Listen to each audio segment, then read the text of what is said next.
Buenos días, buenas tardes, buenas noches o lo que sea que corresponda con el momento en el que le diste play a esto, que es El Asesino Sin Rostro, el podcast de la nueva serie documental que ya puedes ver en HBO. Mi nombre es Fiorella Sargenti. Y yo soy Santiago Calori y estamos acá para analizar cada uno de los 6 episodios de la búsqueda del Golden State Killer. Hoy vamos a hablar de todo lo que pasó en el capítulo 2, pero antes queríamos hacerle una invitación especial a nuestra audiencia para que nos cuenten qué opinan de los podcasts de HBO. Te invitamos a que participes de una encuesta para ayudarnos a que estos podcasts sean cada vez mejores, así que por favor, tómate unos minutos ahora, mientras estás escuchando o cuando puedas en encuesta.hboclubvip.com. A nosotros los que hacemos los podcasts de HBO nos suma muchísimo. Esperamos tu opinión en encuesta.hboclubvip.com. Y ahora sí nos metemos con el segundo capítulo de I'll Be Gone in the Dark, que se llama Reign of Terror, o sea, Reino del Terror. Del terror, exactamente, porque este capítulo sí lo que te muestra a fondo es obviamente, justamente el terror y la paranoia con la que vivían en un principio los habitantes de esa zona de esa área en particular, en Sacramento, en los 70, cuando este hombre empezó al principio violando mujeres solas, después mujeres con pareja y bueno, después ya sabemos lo que pasó. Exacto. Lo que vamos a ver es básicamente la escalada de la paranoia vecinal, digamos, y la escalada del terror en una comunidad. Algo que en el capítulo anterior hemos visto medio como, bueno, la policía no está del todo dispuesta a contar hasta creo que el caso 9, si no me equivoco, que apareció que esto estaba pasando para no preocupar. Y digamos, en el momento en que avisan, preocupan, generan una movida mediática y un poco el capítulo también analiza eso, lo vamos a ver ahora en un instante, la idea de cómo esa movida mediática de alguna manera ayudaba al asesino, digamos, o cómo le daba pistas de lo que terminaba haciendo después, digamos, de cómo el tipo estaba tan pendiente de lo que pasaba que respondía muchas veces a cosas que le decía la prensa, con acciones concretas. Sí, y lo que ya está también presente desde el comienzo de este capítulo es esta cultura de la violación, que es un término que apareció más o menos también en esa misma época, relacionado con la segunda ola del feminismo de los años 70, que hablaba justamente de algo que señala Richard Shelby al principio, uno de los investigadores, que dice: este no era el único violador, había un montón de violadores, No, claro. y todos tenían como también hasta un nombre medio marketinero en la prensa, con lo que decías vos, cómo jugaba la prensa y lo mediático, porque estaba el violador, solo de los que mencionan ahí, más o menos por la zona, el violador, hay uno que era el violador apestoso, el violador de las llaves Sí. del auto, el de la mañana, El de la el de sábana. la almohada, tal cual. Sí. Era, ni siquiera era el más activo. Y algo que es súper, súper interesante para mí de este capítulo en especial es cómo se trata el tema de la violación para que entendamos lo que era en la década del 70 a diferencia de ahora. Sin duda. Eso iba a decir, digamos, hay algo primero en una cierta levedad de pena Sí. para el crimen, digamos, que era como una situación donde, bueno, te mandan al psicólogo, vas en cana 3 meses, ¿no? Una cosa que uno lo piensa en términos de hoy y dice, no puedo entender, pero en aquel momento pasaba eso, digamos. Y también una cosa que es súper interesante en el capítulo, que bueno, lo vamos a hablar varias veces, supongo, es la utilización de un montón de material de archivo de lo que se llaman los PSAs, ¿no? Estos Public Service Sí. Announcements, estas campañas de bien público, sobre el tema específico de los violadores y un poco, digamos, poniéndole la culpa a la mujer muchas veces, ¿no? De qué anda haciendo mirando vidrieras de noche, ¿no? Sí, Como, ¿por habla qué de estaciona el auto donde está oscuro? ¿No? Evite todo esto, sí. evite que el violador se tiente. Digamos, hay algo muy increíble en esas campañas y también muy real, digo, que era así esa época. Sí, por eso es que aparece este término cultura de la violación, que habla de, bueno, esto es algo, es un delito, es un crimen común que se repite muchísimo salió de la Menor. cultura, Considerado menor. americana, claro, y que y esto de el que tiene algo malo es el que la hace, es el depredador que sale a violar, no la mujer que toma una decisión Claro. de qué zapato se pone, qué vidriera mira o lo que sea. Entonces apareció este término de cultura de la violación que es directamente lo que vemos en este episodio, que todo esto de cómo se trataba, cómo se analizaba, cómo se trataba en los medios, cómo la policía lo manejaba, los investigadores, e incluso después trabajadores de la salud y la parte de la salud mental, y cómo se hablaba de los violadores y de qué manera se analizaba o se intentaba pensar, ¿no? También cuando aparecen las imágenes de esta mujer, El grupo de autoayuda. Ah, no, claro, perdón. de esta mujer que está entrevistando, a esta psicóloga o psiquiatra que está entrevistando a un montón de violadores, ¿no? También había una idea, como justo había casos muy conocidos como estos, que eran personajes siniestros que aparecían de las sombras, estaba como también esa idea medio de Caperucita y el Lobo, que después también con las décadas se fue desarmando porque la mayoría de las violaciones son cometidas después por hombres que las mujeres conocen y demás. Todo esto vino mucho después, todo este conocimiento. Acá es lo que vimos en este capítulo, en estos videos que decías vos. Claro, de hecho, cuando uno ve estos anuncios, no son anuncios, en realidad son como documentalitos o cosas de noticieros, supongo que deben ser, es muy increíble la forma en la que te muestran a estos personajes, porque no hay, o sea, sí hay una condena porque se los llama violadores, digamos, pero hay algo como medio de, él es Pepito, bueno, le pasó esto, ¿no? Hay algo Sí, como un tono que es muy increíble. Uno lo ve y dice, wow. Pero bueno, también es que pasaron 40 y pico, 50 años prácticamente, ¿no? 50 claro. años, sí. Sí, también Este, al en principio esos 50 aparece. años, digo, hubo un Ujú. cambio cultural muy grande, por suerte, digamos, pero con eso se enfrentaban las víctimas que Sí. estaban siendo atacadas en ese momento. Entonces digo, esa puesta en contexto de, digamos, sociocultural de la época es súper importante para poder entender por qué también había un terreno tan fértil para que apareciera tanto este personaje como otros personajes, como otros asesinos también, ¿no? Sí, sí, y también se habla en estos videos de que viene como que todo esto viene junto a una mayor movilidad de la mujer, que claro, había salido de la cocina, había salido de la casa, ya no estaba encerrada con los nenes y haciendo súper pavos y cenas esplendorosas. Ahora viven menos con hombres, ¿no? Y esto es clave para lo que va a venir después, esta idea de hay más mujeres solas porque se van ya de la casa aunque no estén casadas y trabajan, van y vienen como considerado como una actitud provocadora, incluso el Claro. vivir sola, que es algo que va a pesar en el caso del East Area Rapist, cuando recién arrancaba, todavía no era el Golden State Killer, porque al principio estaba esta idea de como, bueno, ataca solo cuando hay mujeres solas o chicas jóvenes solas.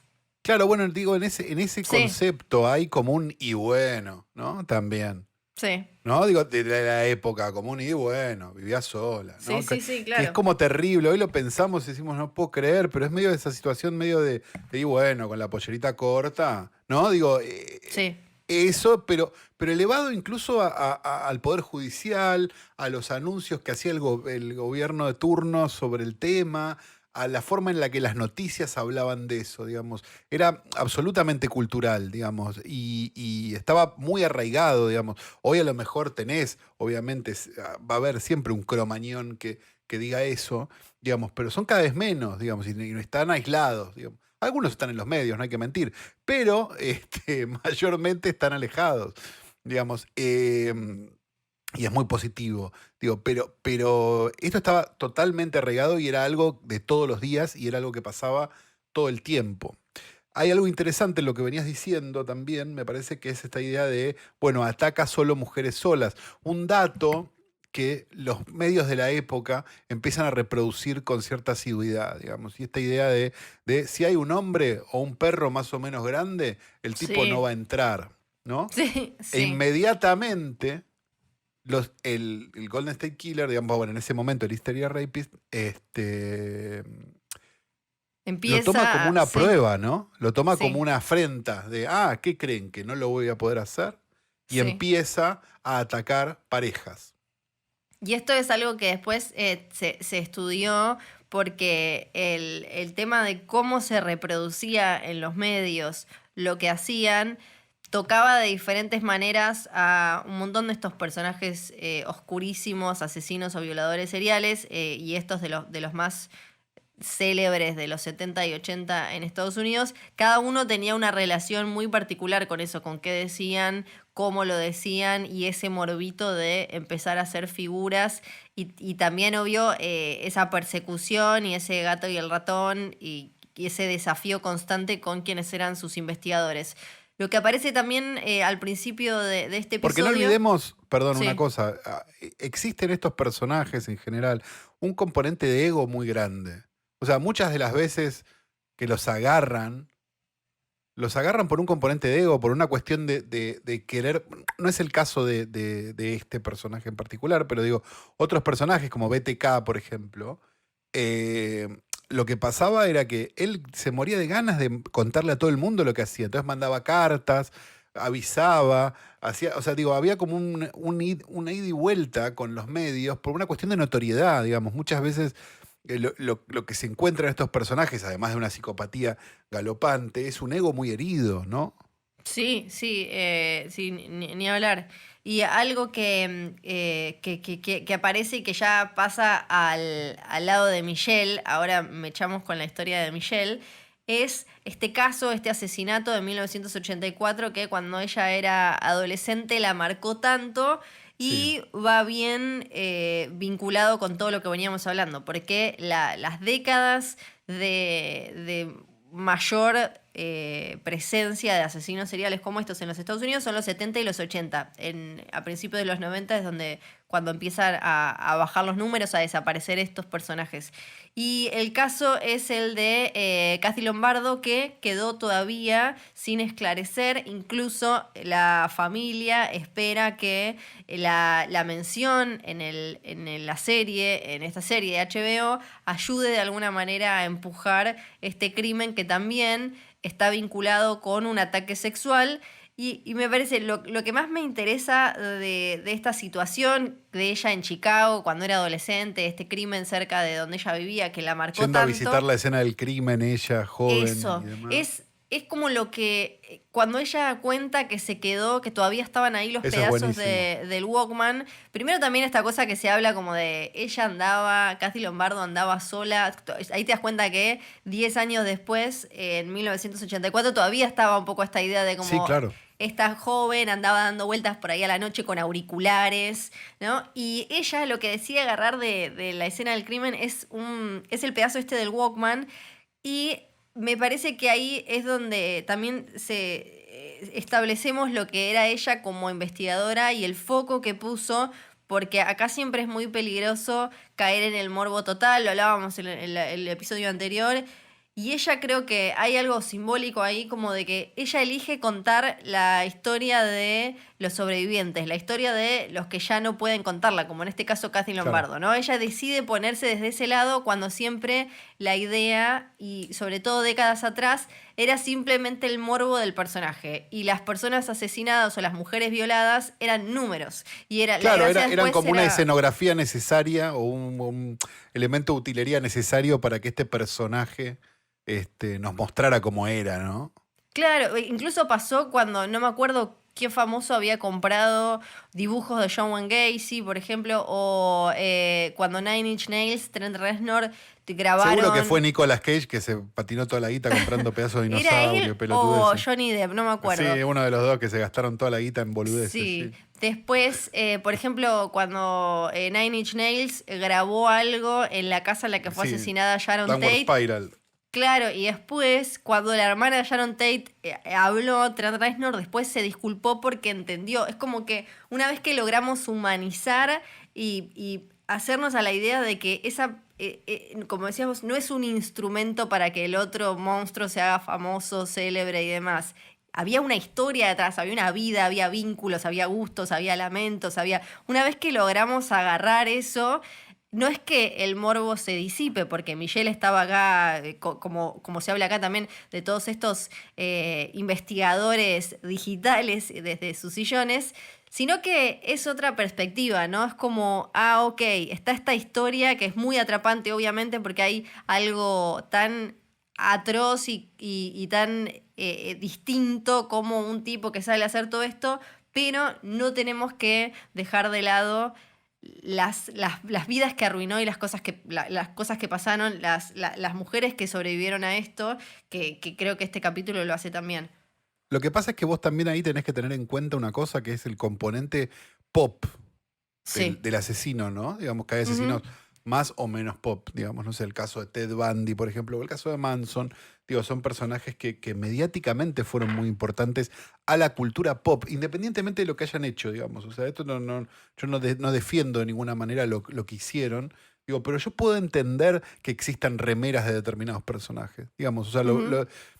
en el sentido o sea, no sé, por poner un ejemplo, Manson fue el fin de la inocencia de determinado movimiento hippie o de determinado sueño de paz y amor, ¿no? En Estados Sí, Unidos, al mismo tiempo que existía la guerra de Vietnam, al mismo tiempo que existían un montón de cosas que generaban una enorme contracultura. Y es parte de esa contracultura, digamos, equivocado, ¿no? Por supuesto, y un horror lo que hizo. Pero hay algo de cierta resistencia al status quo, digamos, sí, que puede existir en tener una remera de un determinado de estos personajes. No digo, no confirmo ni niego que que haya tenido en algún sí. momento. Digamos, simplemente digo, es parte, me parece, también de una cosa medio pop, si querés. Sí, sí, sí. Digamos, ya pasa a ser otra cosa, digamos. Digo, la remera clásica de Manson, digo que se la vimos a Axl Rose 2 millones de Sí. veces, digo, por ejemplo.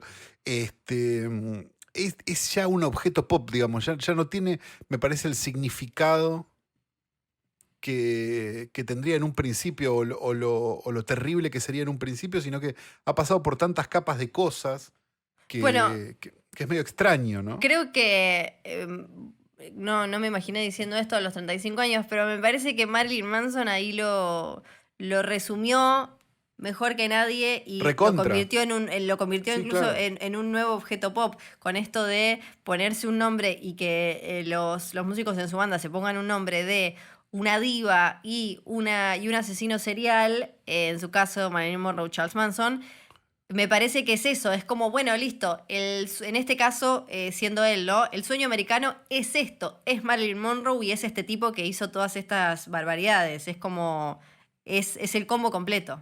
Bueno, y si queremos seguir conectando, Marilyn Manson, el primer disco producido por Trent Reznor, el que grabó Sí, Downward Spiral en la casa de Sharon Tate. Digamos, hay todo un discurso ahí y toda sí, una lógica, si querés, este, que no se ujú, rompe, digamos. sí, sí, Por lo menos, digamos, independientemente de que uno, digamos, después pueda condenar o no, digo, un evento de hace 25 años, digamos, me parece que ahí hay como una lógica de obra sí. también. No sé por qué terminamos analizando la obra de Trent Y, Reznor, pero, pero pero tiene tiene, algo. y mira, mencionabas lo de el clan Manson, los asesinatos Tate La Bianca y cómo de alguna manera funcionaron como el fin de la inocencia, se los toma así. Pero eso Sí, es en un nivel, ahí estamos en Los Ángeles y es a un nivel quizás más de quienes generan cultura, ¿no? En ese sí. caso, ahí en Los Ángeles, de los músicos, los artistas, los actores, ahí se dieron cuenta En Los como, Ángeles de Hollywood, no el Los Ángeles que estamos hablando claro. ahora, Eh, ¿no? Que es un y Los Ángeles entonces, más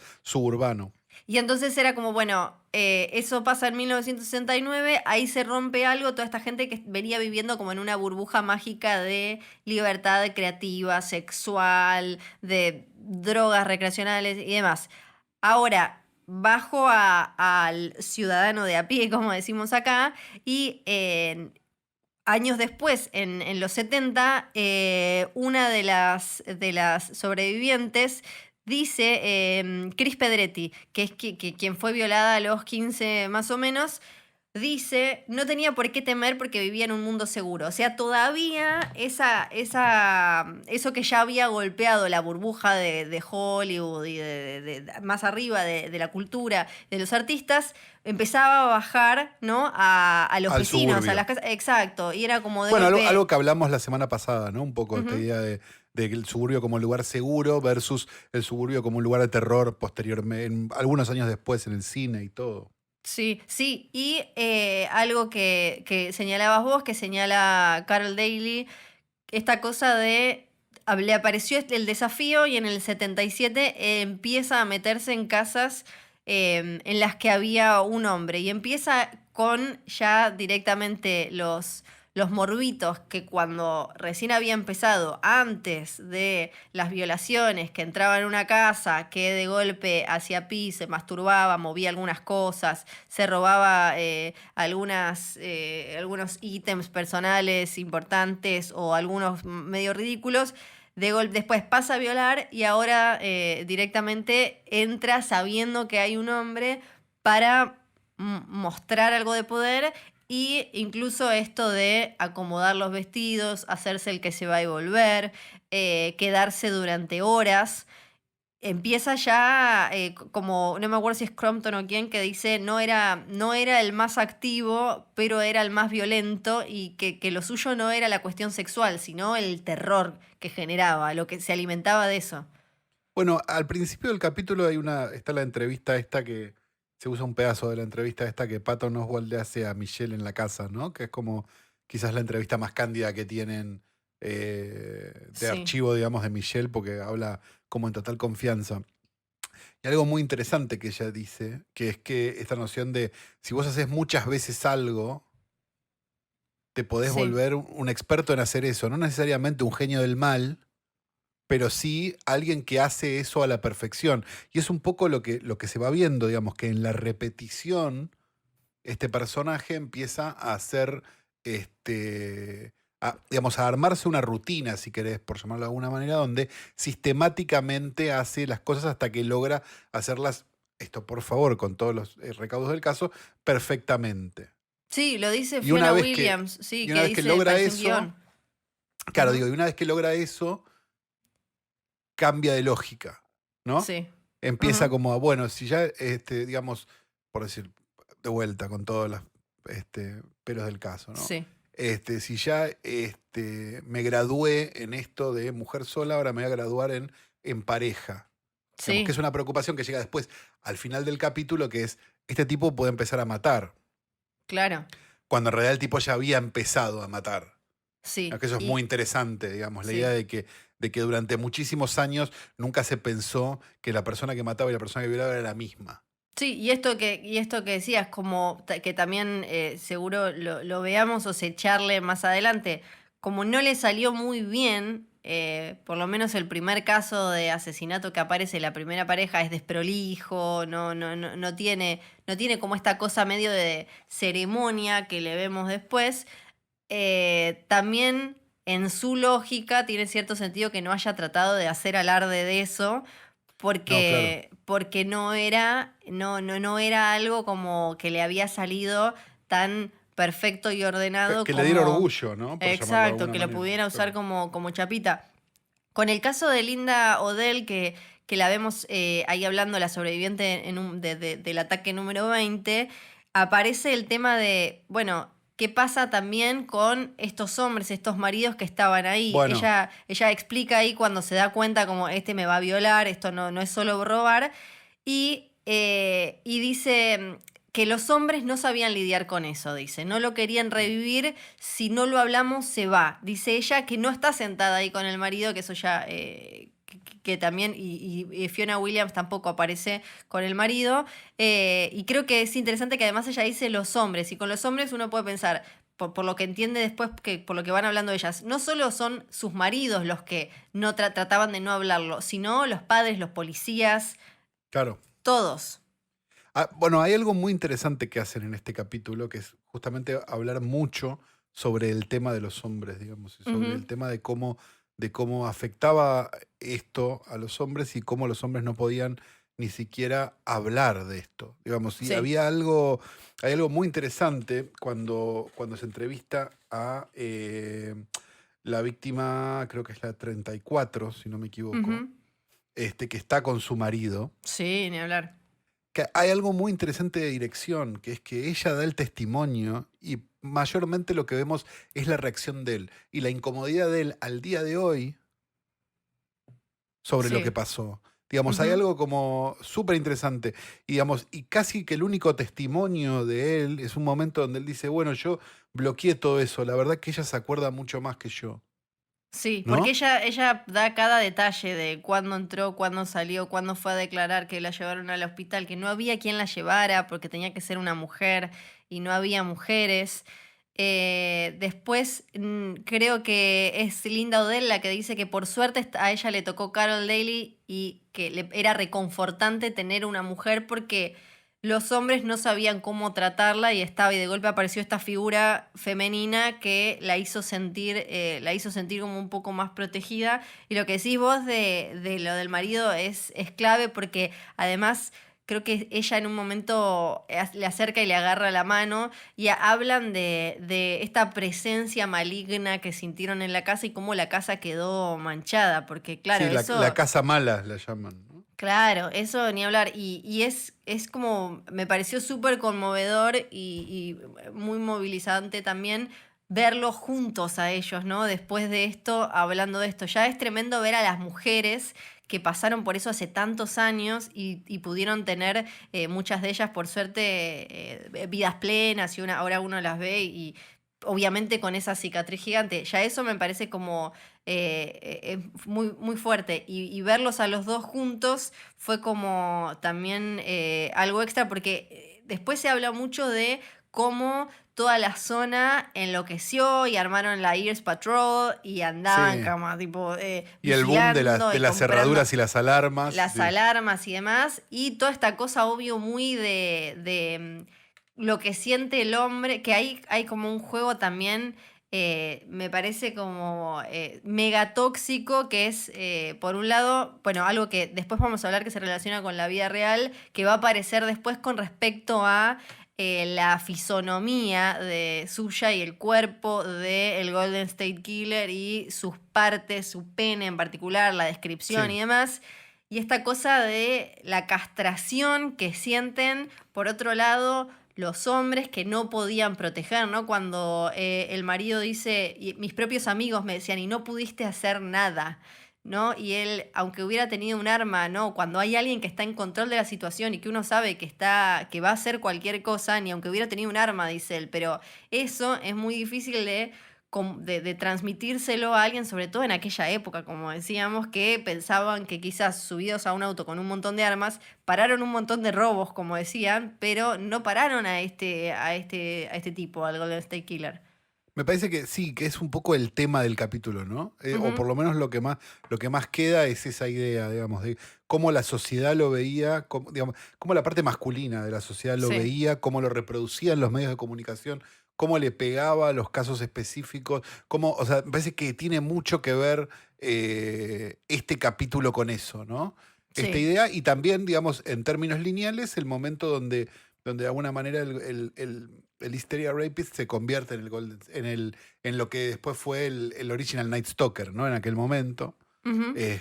O sea, cuando, digamos, se gradúa, por llamarlo de una Sí. manera, de violador a asesino, ¿no? Ujú. Y Parece que ese es digamos, históricamente, en línea histórica, sí. es lo que pasó.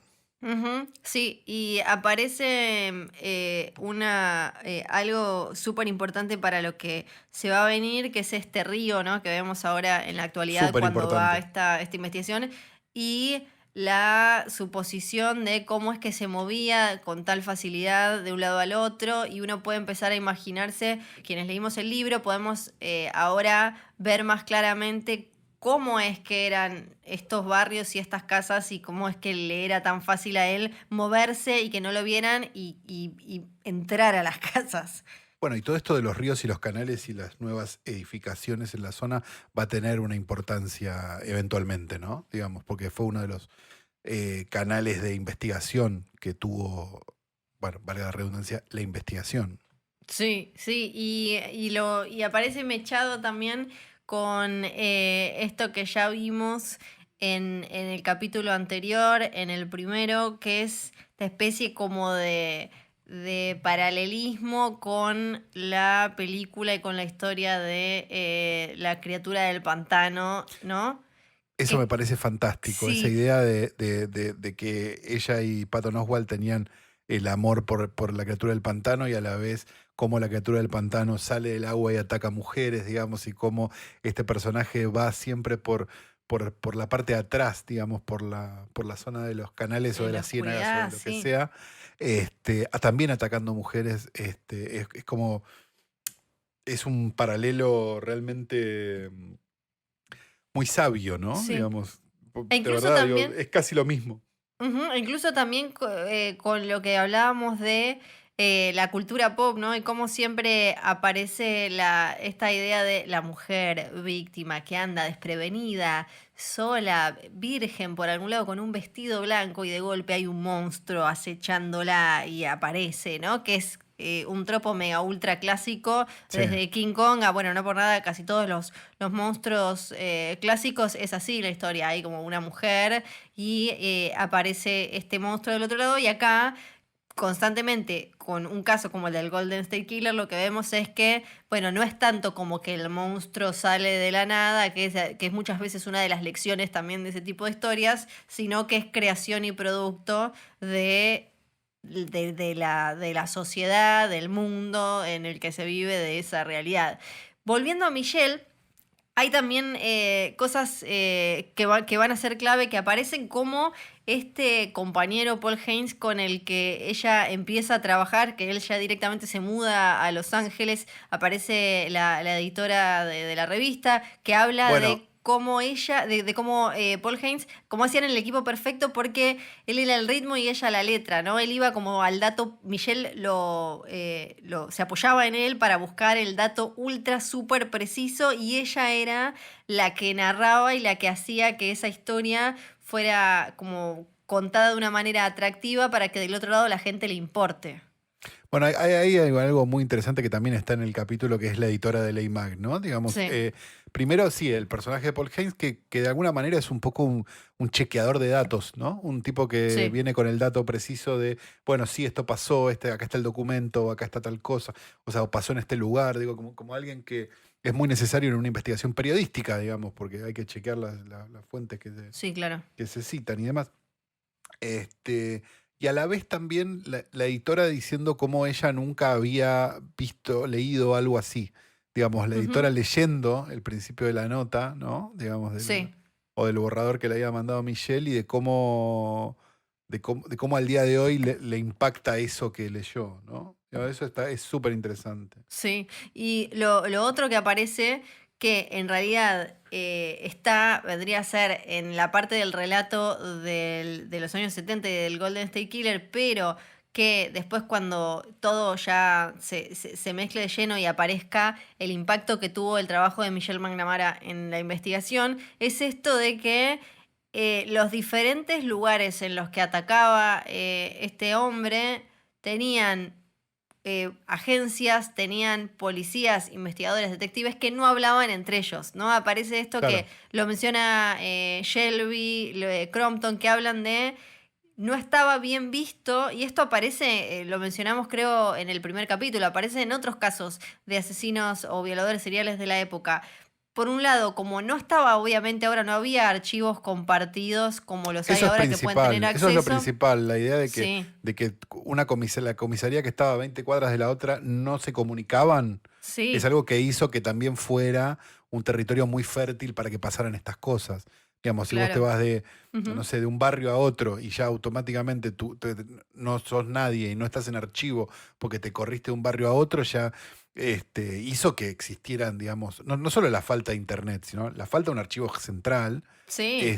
hizo que muchas cosas prosperaran mucho más tiempo del que podrían haber prosperado hoy. ¿no? Y como creo que Crompton es que es el que lo señala un poco más, cómo también competían, porque la idea era como, bueno, vos no lo agarraste en tu zona y se vino a la nuestra, ahora nosotros lo vamos a agarrar. Y una cuestión de orgullo, y esto después va a ser importante para entender también por qué es que una vez que Michelle empieza a investigar esto tantas décadas después, cómo es importante lo que ella hace, porque ese tipo de trabajos empiezan a ordenar toda la información que hay, y en esa información está también el asesinato de esta pareja, los mayores que estaban paseando al perro, que había un nudo similar al que usaba el ear, como el EAR, pero como no había mucha más conexión, no se dejó de lado, pero había un dibujo súper claro de cómo se veía, que después va de la mano con otras imágenes de gente que pudo describirlo, ¿no? Y por esa entonces falta de comunicación y por esa competencia entre los diferentes investigadores, se fue obviamente todo haciendo cada vez más lento. Claro, y también la noción de, bueno, estamos buscando un violador, no un asesino, ¿no? Eso Sí. también, digo, al margen de que no había comunicación, digamos, esa noción de, bueno, yo lo que estoy buscando es esto específico. Ujú. No, este caso es un homicidio, bueno, no me interesa, digamos. Había como algo que sí, es obvio, es falta de comunicación, pero también es como medio parte de cierta investigación. Hay algo lindo que es con lo que termina el episodio, Sí. que es esta noción de Michelle de fijarse, que un poco lo cuenta al principio, cuando ella se queda con un pedazo del Walkman de la chica Sí. esta, ¿no? Cuando era chica, digamos, y esa noción de cierto apego al objeto, que me Ujú. parece que de alguna manera lo hace con esta búsqueda en Internet, digamos, con estos nuevos métodos, digamos, bueno, nuevos Sí. métodos ya pasaron un montón de tiempo, pero pero bueno, qué sé yo, para nosotros para esta investigación es nuevo. La noción de, voy a buscar en eBay a ver si están en venta Ujú. unos gemelos que tengan estas iniciales y no sé qué, y los encuentra. Digamos, esta Sí. idea de bueno, que lo dice al final del capítulo, ¿no? Esta idea de me parece creo que lo encontré, ¿no? Ujú. Sí, eso es tremendo y cómo que ahí también ves cómo las nuevas tecnologías y las cosas que van apareciendo te pueden llegar a terminar ayudando a que por lo menos se acerquen o algo. Y O que por lo menos esté la posibilidad de hacer bueno, esto se une con esto, esto se une con esto, sí. esto se une con esto, y en una de esas llegar. Sí, sí, sí, sí. Yo creo que este capítulo es el segundo. El primero, obvio, es como una presentación. Te tienen que presentar a la historia de Michelle, la historia del Golden State Killer. Y este funciona, me parece, para darle a la serie, para que la serie marque, esta es nuestra agenda, ¿no? Ujú. Porque, como hablábamos antes, estas cosas pueden quedar en una especie de turismo morbosito y demás, que ya hablamos. Yo hasta en Los Ángeles fui al Tour de la Muerte y a todo. Pero, Obvio, todos culpables acá, todos pero culpables.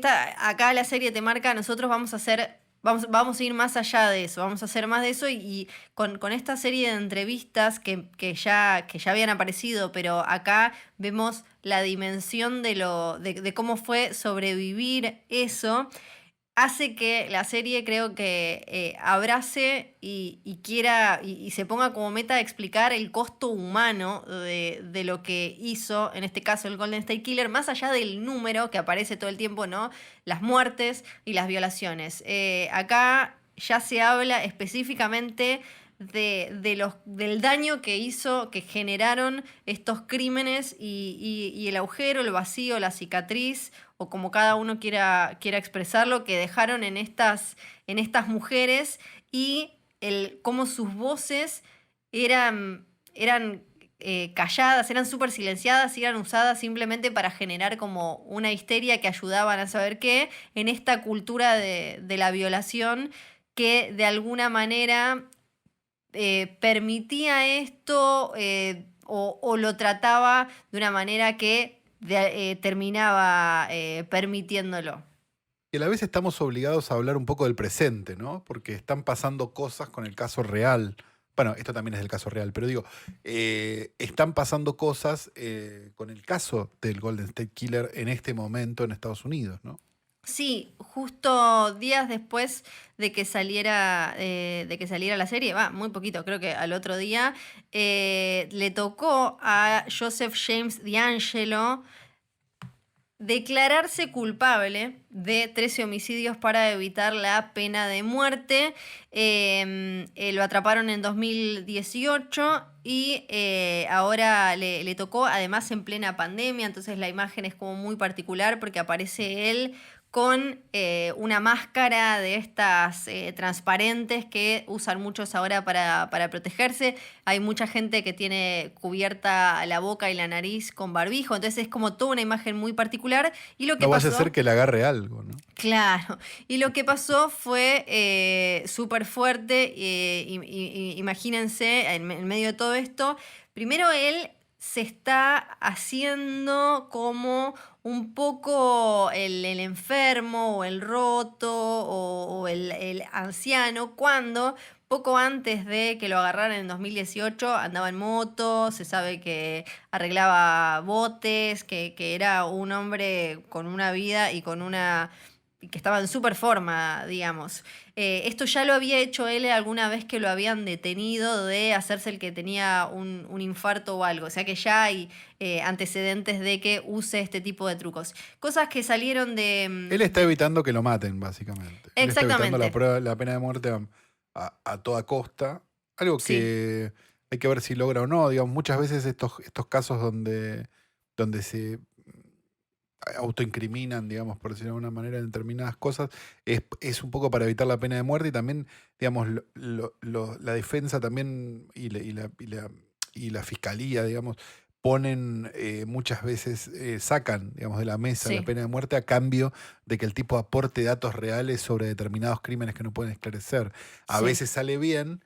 Y a veces sale como lo de Ujú, Henry Lee Lucas, ¿no? Digamos, que claro. terminaba con... Total era lo mismo, pero Sí. terminaba confesando crímenes que no había Que no hecho había ni nada, hecho. y le acercaban como una carpetita para que leyera más o menos los datos y los reprodujera, y así Ujú, hacer, ayudar a la policía a resolver un montón de casos que en realidad no se estaban resolviendo, ¿no? ujú. 74 años tiene, dijo culpable con una voz bastante débil. Y cosas que salieron de este paso por la corte. em, en 2018, cuando lo agarraron, parece que lo dejaron grabando y él solo, viste, cuando están ahí declarando, que uno lo ve Sí, en documentales, lo ve en series como esta o en películas y más, parece que dejaron una cámara o audio grabando y que él empezó a hablarse solo, a hablarse a sí mismo como si se llamara Jerry, como una especie de alter ego, como si tuviera admitiendo, otra personalidad, digamos. sí, admitiendo que había cometido todo esto, diciendo destruí sus vidas y ahora tengo que pagar el precio. Porque, bueno, después ya lo vamos a hablar, él después continuó con una vida de lo más normal. Eso es Bueno, lo ahí hay más una chance de que esté actuando también, ¿no? claro, eso Porque es un lo... loco es Sí. una cosa y un asesino malo es otra. Ujú. Eso es lo más cerca que estuvo de aceptar de manera como más contundente lo que hizo, más allá de decir culpable. Y entrevistaron a un amigo de la secundaria de él que contó que en un momento fue atacado por un perro y él lo prendió fuego, que esto es algo que también aparece mucho en las Muy historias de común. este tipo, ¿no? Sí. El primer paso, ¿no? De los asesinos en serie en general, maltratar animales. Ujú, claro, y hubo un momento muy fuerte, cuentan quienes estuvieron ahí, porque las sobrevivientes que aparecen, no aparece el nombre, no dicen el nombre ahí, se fueron parando cuando mencionaban el ataque, el crimen que ellas habían sufrido. O sea, un momento como súper potente, estaban sus familias ahí también. Y la primera que habló con la prensa en su momento se acercó a él y cuando leyeron lo que ella había dicho, y esto lo vamos a mencionar, yo como lo mencioné y dije que seguramente después aparezca en la serie, cuando leyeron la descripción que ella hizo del pene de él, que hablan de un tamaño pequeño, ella Sí. levanta, hace un gesto con los dedos y el resto, la gente aplaudió, ¿no? Como una cosa también, como la importancia de estos detalles megatóxicos para estos personajes. El 17 Claro. de agosto va a ser cuando se lea la sentencia, y también se espera que haya un momento muy fuerte, porque es cuando las víctimas pueden también dar a conocer su palabra, lo que quieran decir. O sea que eso va a ser el 17 de agosto. Falta un poco. Hasta acá llegamos con este episodio del Asesino Sin Rostro. Recuerden que todos los domingos pueden ver la serie en HBO y al día siguiente del estreno los invitamos a escuchar este podcast. Pueden verla no solo en HBO, sino también en HBO Go, On Demand, cuando quieran y donde quieran. A nosotros nos escuchan en Apple Podcast, en Spotify y en todas las aplicaciones para escuchar podcast. También tienen podcast originales sobre Westworld, Verónica Mars, Watchmen, Katie Keene, Euphoria, Dark Materials, The Outsider, La Cosa del Pantano y muy pronto muchas más series de HBO. No se olviden también de dejar su opinión sobre los podcasts de HBO en encuesta.hboclubvip.com. Realmente nos suma mucho, así que agradecemos que participen. Encuesta.hboclubvip.com. Nos reencontramos en el próximo episodio. Mi nombre es Fiorella Sargenti. Y yo soy Santiago Calori y esto fue el podcast de El Asesino Sin Rostro.